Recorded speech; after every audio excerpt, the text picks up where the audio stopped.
नमस्कार। नमन India mathematics channel में आपका स्वागत है। आज का हमारा टॉपिक है कॉम्बिनेट्रिक्स। इसके अंदर हम लोग पढ़ेंगे फंडामेंटल प्रिंसिपल्स ऑफ काउंटिंग। ये फंडामेंटल प्रिंसिपल्स ऑफ काउंटिंग दो तरह का है। पहला है मल्टीप्लिकेशन प्रिंसिपल और दूसरा है एडिशन प्रिंसिपल। पहले हम लोग देखते हैं मल्टीप्लिकेशन प्रिंसिपल। इसे हम लोग एक एग्जाम्पल से समझने का प्रयास करते हैं। सपोज करते हैं कि कोई व्यक्ति पटना से दिल्ली जाना चाह रहा, रास्ते में एक स्टेशन पड़ता है कानपुर। सपोज करते हैं कि पटना से कानपुर जाने के दो रास्ते हैं, इसको हम A1 A2 मान लेते हैं, 2 वेज। फिर कानपुर से दिल्ली जाने के हम सपोज करते हैं कि 3 वेज हैं, 3 रास्ते हैं कानपुर से दिल्ली जाने के लिए। इसको हम लोग मान लेते हैं B1 B2 B3, यानी कि 3 वेज। अब क्वेश्चन है कि वह व्यक्ति पटना से दिल्ली टोटल कितने तरह से जा सकता है, ये देखना है। तो उस व्यक्ति को पटना से दिल्ली जाने के लिए इन्हीं रास्ते को फॉलो करना है। ये जो रास्ते हैं उन्हीं रास्ते को फॉलो करना है। टोटल कितने तरह से वो दिल्ली जा सकता है ये देखना है। अगर वह A1 को फॉलो करता है, यानी A1 रास्ते से वह जाता है कानपुर, अगर वो A1 से कानपुर जाता है तो अब फिर यहाँ से ये B1 से दिल्ली जाता है, तो एक तरीका इसका हो गया दिल्ली पहुँचने का, A1 B1 हो गया एक। अगर A1 से ये कानपुर आता है और यहाँ से ये B2 को फॉलो कर लेता है तो ये दूसरा तरीका हो गया।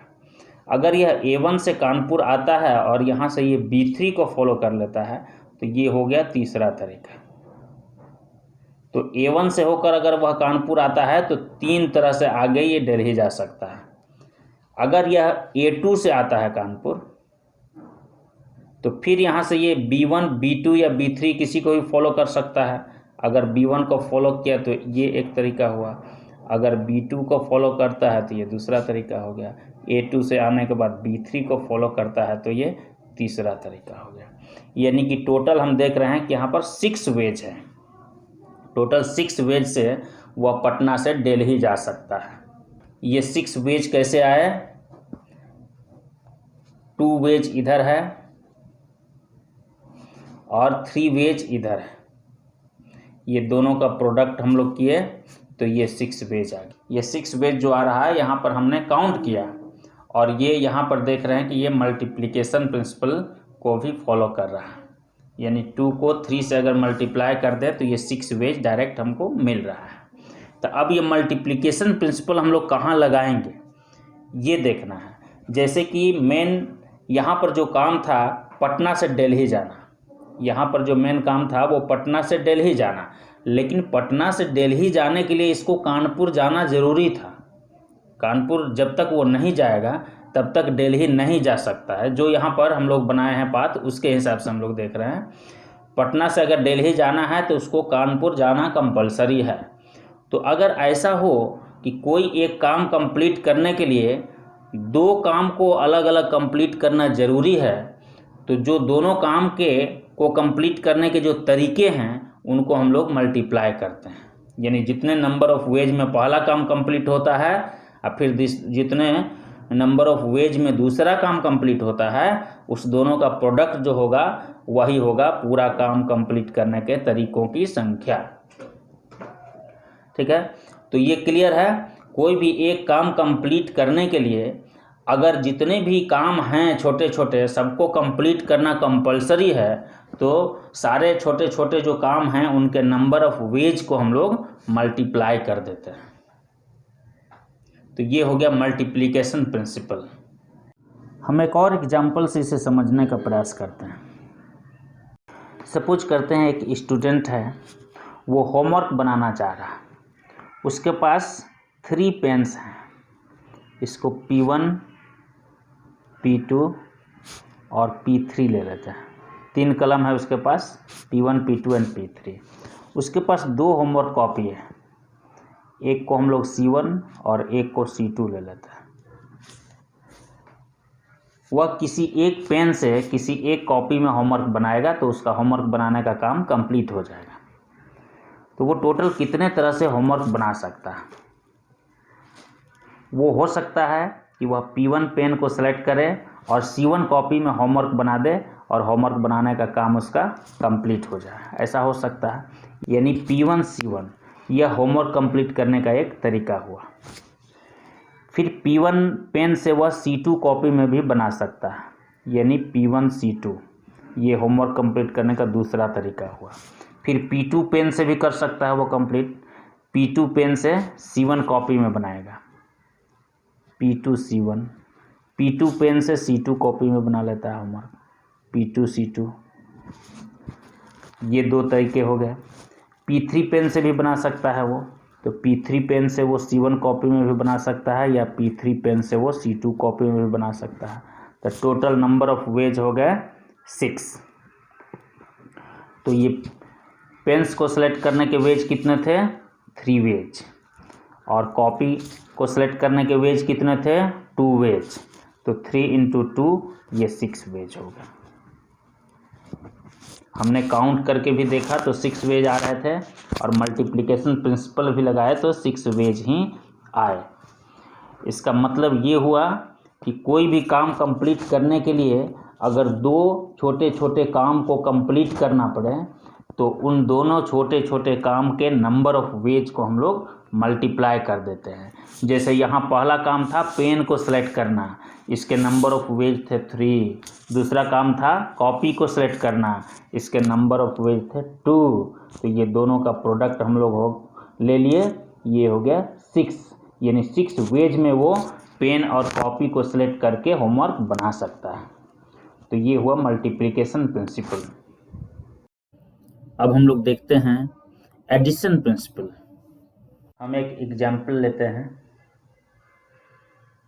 एक घर है, इसमें 2 दरवाजे हैं लेफ्ट साइड से और राइट साइड से हैं 3 दरवाजे। एक आदमी घर के अंदर है, वो घर से बाहर निकलना चाहता है। लेफ्ट साइड से निकलेगा तो उसके लिए 2 वेज हैं, इधर से आ सकता है, ये 2 वेज। राइट साइड से निकलता है तो उसके लिए 3 वेज है। आदमी को घर से बाहर निकलना है, टोटल कितने तरह से वो बाहर निकल सकता है? तो यहाँ पर क्लियर है कि वह लेफ्ट साइड वाला किसी भी एक वे से बाहर आए तो भी बाहर आने का काम कंप्लीट हो जाएगा। अगर वो राइट साइड से बाहर आए तो किसी भी एक रास्ते से बाहर आने से उसका बाहर आने का काम कंप्लीट हो जाएगा। यानी कि यहाँ पर टोटल नंबर ऑफ वेज अगर हम देखें तो 2 वेज इधर और 3 वेज इधर, ये 2 + 3 = 5 वेज। ये 5 वेज में बाहर निकल सकता है। यहाँ पर एडिशन प्रिंसिपल काम किया। एडिशन प्रिंसिपल क्यों काम किया? क्योंकि इसका काम कंप्लीट हो जा रहा था किसी एक काम को करने से। लेफ्ट साइड में 2 वेज है, इसमें से किसी भी एक वे को फॉलो करता है तो इसका बाहर निकलने का काम कंप्लीट हो गया। राइट साइड से भी 3 वेज हैं, इसमें से किसी एक वे को फॉलो करता है तो इसका बाहर निकलने का काम कंप्लीट हो जा रहा है। तो इस तरह के केस में एडिशन प्रिंसिपल काम करता है। यहाँ पर बाहर निकलने के लिए उसको लेफ्ट साइड और राइट साइड वाले दोनों वे को फॉलो करना जरूरी नहीं है, इसको सिर्फ एक ही वे को फॉलो करेगा, या तो लेफ्ट साइड वाले वे से या फिर राइट साइड वाले वे से, कहीं से भी बाहर निकलेगा तो बाहर निकलने का काम कंप्लीट हो जाता है। तो इस तरह के केस में एडिशन प्रिंसिपल लगता है। एक और एग्जाम्पल से इसे समझने का प्रयास करते हैं हम लोग। एक स्टूडेंट है, वह स्कूल जाना चाह रहा है, उसके पास जाने का जो साधन है वह बाइक है और कार है। उसके पास 4 बाइक्स हैं, ये B1 B2 B3 B4, ये 4 बाइक्स हुए। और उसके पास 2 कार है C1 एंड C2। अब वह स्कूल जाना चाह रहा है तो वह या तो बाइक से स्कूल जाएगा या कार से स्कूल जाएगा। उसका स्कूल जाने का काम तो कंप्लीट हो जाएगा, बाइक से जाए या कार से जाए। अब यहाँ पर देखना है कि वह टोटल कितने तरह से स्कूल जा सकता है। तो ये क्लियर है, बाइक से अगर जाएगा तो उसके पास 4 वेज हैं, 4 तरह से जा सकता है। अगर कार से जाता है तो ये 2 तरह से जा सकता है, 2 वेज। यानी कि टोटल ये 2 वेज और 4 वेज मिला दें तो ये 6 वेज में जा सकता है। तो यहाँ भी एडिशन प्रिंसिपल काम कर गया, क्योंकि दोनों में से किसी भी एक काम को करने से उसका स्कूल जाने का काम कंप्लीट हो जा रहा है। बाइक से भी जाता है तो स्कूल पहुंच जाता है, उसका काम कंप्लीट। अगर कार से भी जाता है तो स्कूल जाने का काम उसका कंप्लीट हो जाता है। तो इस तरह के केस में एडिशन प्रिंसिपल काम करता है। नेक्स्ट वीडियो में मैं फंडामेंटल प्रिंसिपल्स ऑफ काउंटिंग से रिलेटेड ढेर सारे प्रॉब्लम्स सॉल्व करूंगा। बस आप हमसे जुड़े रहें। आपका दिन शुभ हो। धन्यवाद।